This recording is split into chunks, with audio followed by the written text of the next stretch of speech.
Hi friends, హైదరాబాద్లో కురిసిన వర్షం నగరాన్ని పూర్తిగా అస్తవ్యస్తం చేసింది. సాయంత్రం పీక్ అవర్లో కురిసిన కుండపోత వర్షం నగరంలోని పలు ప్రాంతాలను నీట మునిగేలా చేసింది. శ్రీలింగంపల్లి, మియాపూర్, కూకట్పల్లి, ముషీరాబాద్ ప్రాంతాల్లో భారీ వర్షపాతం నమోదయ్యింది. రోడ్లు నదుల్లా మారిపోయాయి. ట్రాఫిక్ పూర్తిగా నిలిచిపోయింది.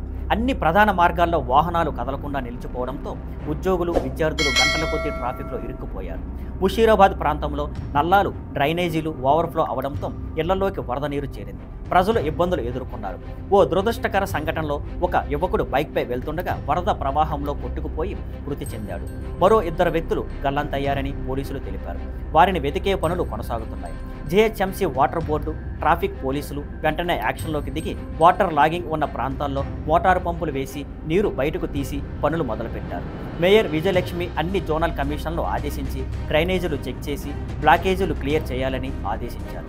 వాతావరణ శాఖ హెచ్చరికలు కూడా జారీ చేసింది. రాబోయే 24 గంటల్లో హైదరాబాద్లో మళ్లీ భారీ వర్షాలు పడే అవకాశం ఉందని, పౌరులు అవసరం లేకపోతే బయటకు వెళ్లకుండా జాగ్రత్తలు పాటించాలని సూచించింది.